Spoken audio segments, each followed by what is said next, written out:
let's take a closer look at the changes that are occurring during a reaction and how we're tracking matter through. I want to draw a particle model to look at. Let's take another reaction.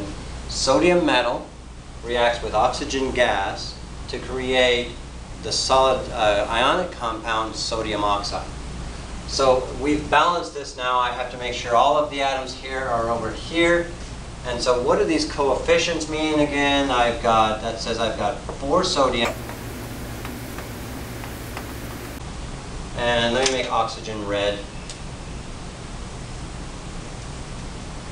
1 oxygen gas molecule. This 2, of course, meaning there's 2 oxygens per molecule. So 1 oxygen gas molecule, those are reacting to make sodium oxide.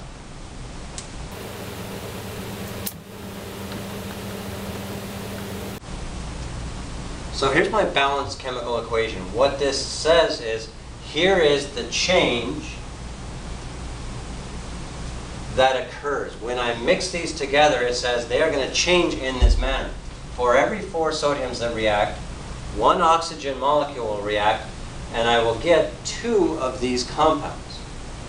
Now that's going to be the change, but this right here, this 4, 1, 2, does not tell me how much I really have to react.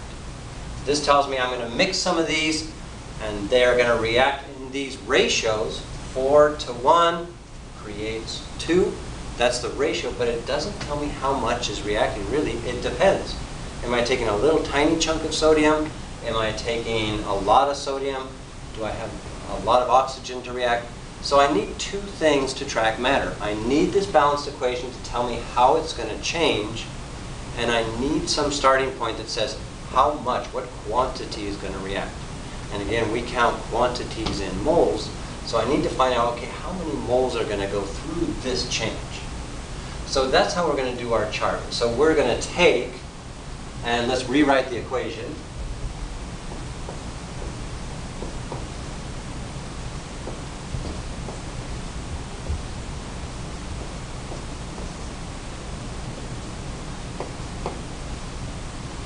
And we are going to make our chart. So I want to know, what do I have before? What change is going to occur?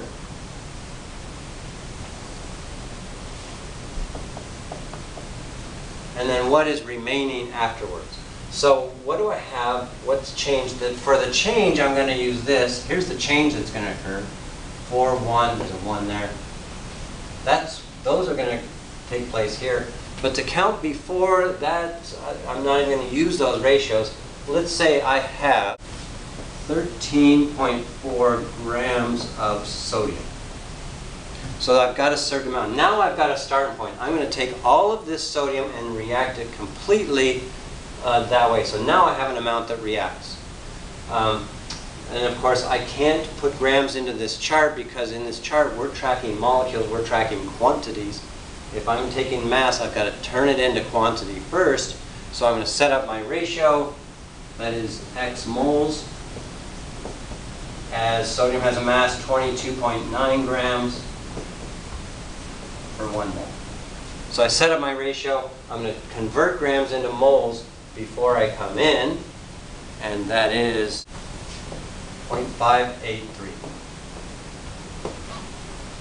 So I take my mass, convert it into moles before I track matter through. I cannot use these ratios here with grams. I've got to count in, if I'm counting quantities, it's got to be in moles. So now let's assume I'm going to react this completely. I'm going to use it up. If I'm going to react it completely, I've got to make sure there's plenty of oxygen.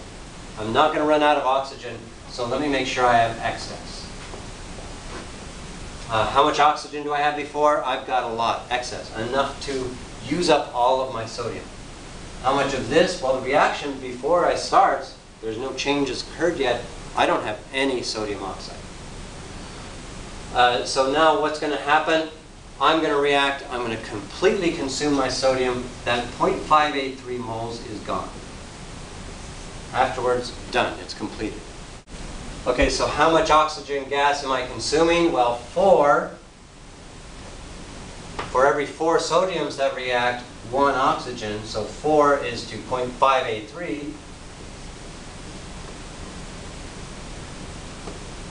as 1 is to x. 4 is to 0.583 as 1 is to x. And that tells me how much oxygen reacted. I cross multiply that, I see 1/4 of 0.583.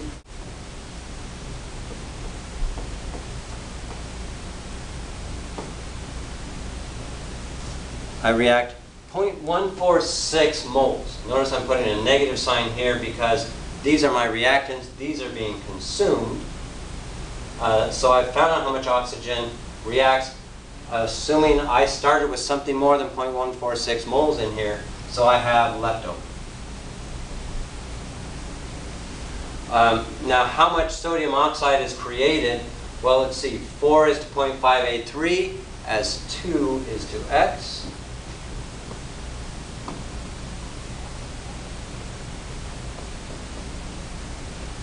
And I find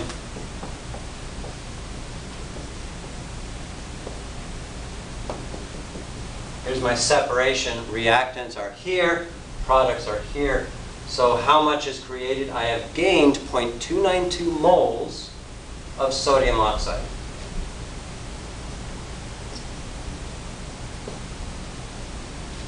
This has allowed me to track this process through.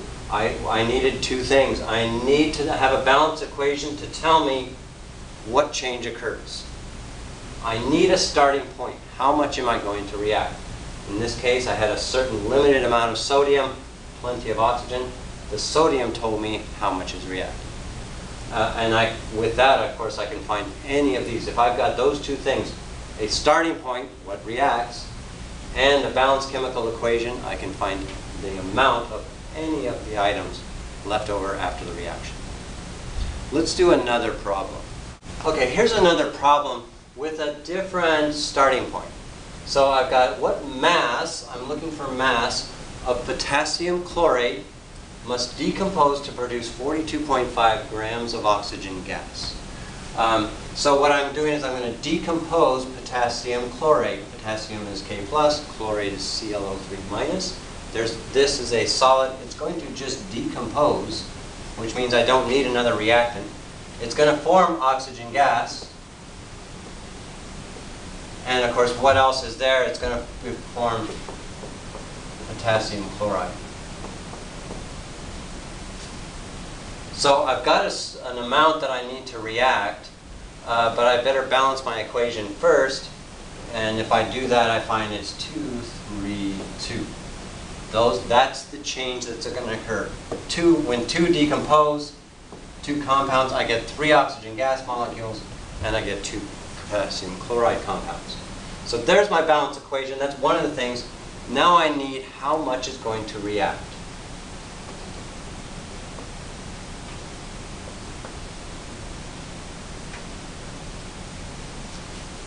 The coefficients give me the change, but I need to know now my starting point. Okay, that's the ratio that is going to change how much reacts. And last time I was given a certain limited amount of reactant. Now, a lot of times when we're doing it in chemistry, I say, I need some oxygen gas. I'm going to make it this way. How much do I need? I need 42.5 grams of oxygen. So so now I have a certain amount. How much reacts? Enough is going to react to make that much oxygen. But I can't put that 42.5 grams. I can't put that in there yet because it's in grams. I need to convert out first. Notice the 3 is not used for conversions because I'm talking about oxygen gas. This tells me the change. I'm not talking about a change yet. I'm talking about here. How much do I need? So I do my conversion. 42.5. I do it off chart. Grams is x mole. Oxygen gas has a molar mass of 32 grams per 1 mole. So I do this conversion off chart to get to the moles, and I find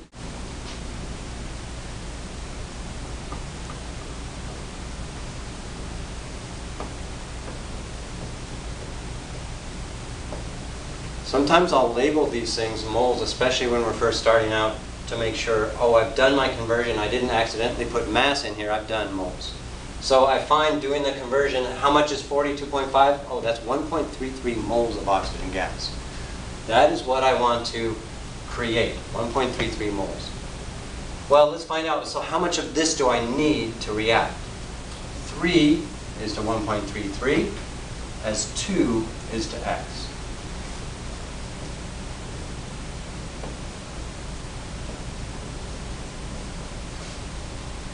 I do that ratio.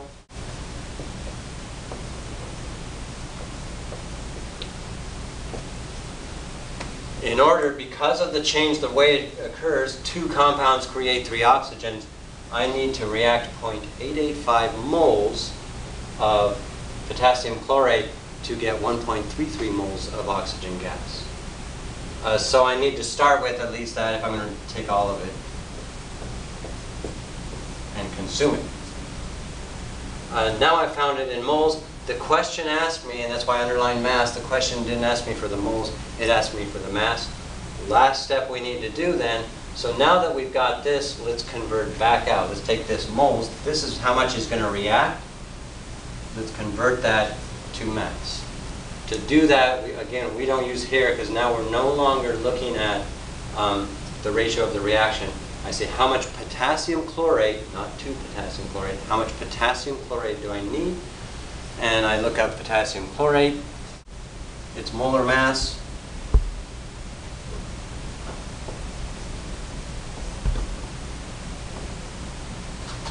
And how much do I have? I have 0.885 mole. There's my conversion to turn that into grams, and it comes out to 108 grams of potassium chlorate. Here is my answer. How much do I need to react to create 42.5 grams of oxygen gas? I need to react 108 grams of potassium chlorate. Okay, often problems, so another handy thing about the chart is sometimes the problem is not going to tell us what runs out. I need my starting point. I need to know how much is going to react. I've got my balanced chemical equation with the coefficients. And so what I need is how much is going to react. So some problems are going to give us the amount of 2 reactants, and we have to figure out which one's going to run out. We said this is going to react completely. I'm going to mix 37.5 grams of ammonia and 74 grams of oxygen gas, and they are going to react completely until I get, and I want to find out how much I'm creating of my products.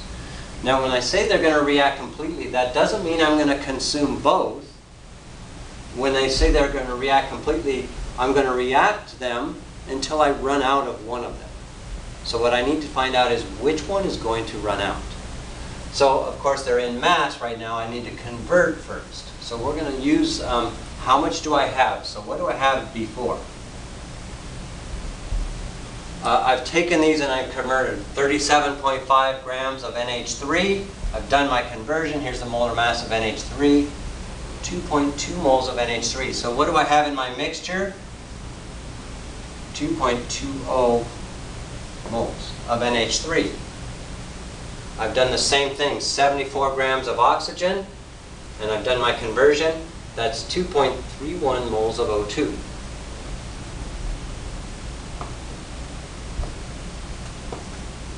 I don't have any products yet since the reaction hasn't started. Now I've got my beginning point, change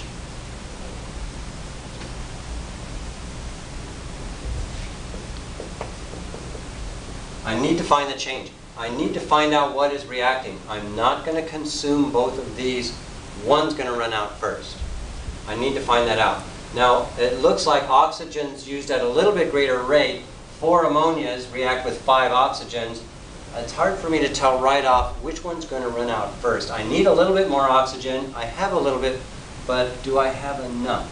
So let's find out. What we're going to do is we're going to take the amount we have. What is our point? What do we have available? Divide that by the coefficient. What ratio does it react? What do we have available divided by the coefficient? The smaller number runs out. So I have 0.220 moles of ammonia. Take 0.20 divided by 4, and that number comes out to 0.55. I'm going to take what I have available of oxygen, divide by the coefficient. 2.31 divided by 5.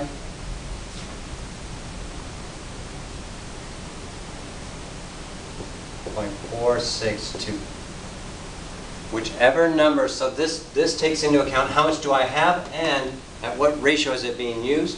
Whichever number comes out smaller, that runs out. When I compare them, oxygen comes out to a smaller ratio when I divide it by the coefficient. That says that's going to run out. I don't have enough oxygen. It's going to run out first, and I'm going to make that run out. By doing that, I figured out which one runs out. I now have my amount reacted, and I can figure out my change throughout the table. Once I've done this and I've used those numbers, I don't use those numbers anymore. I just did that to figure out what runs out. Those numbers don't really mean anything anymore, other than that they are helping me find out what is my limiting reactant, what stops the reaction by running out. Now I can find out everything that reacts. So I've got my balanced chemical equation. I have an amount that reacts. Now I go 5 is to 2.31 as 4 is to x. When I set up that ratio, I find I react 1.85. Here's my double check, and a lot of these kinds of problems will ask, how many moles of excess reactant do I have? And it's a good way to double check, did I get the right one? Did I get this right? Is this for sure going to run out? Take this, and I should have leftover. I should have leftover. Let's find the amount. 0.35 mole. If you subtract this one out and you have a negative number, it's not possible to have a negative amount of a substance, then you did something wrong. You got the wrong one running out. So I do have a leftover here. That means I'm okay to go. And then we do the same thing. The question asks us how much nitrogen monoxide is contained, is created. 5 is to 2.31, as 4 is to x. We've already done that ratio.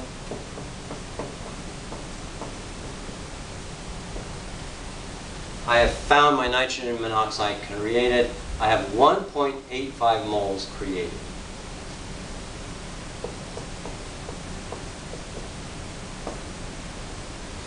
Now that I've found that, I can set up my ratio. Okay, let's convert that into grams.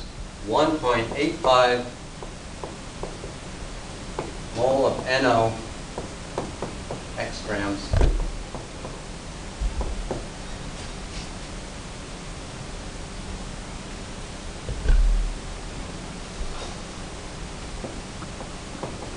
Molar mass of nitrogen monoxide is 30.01. I multiply that out.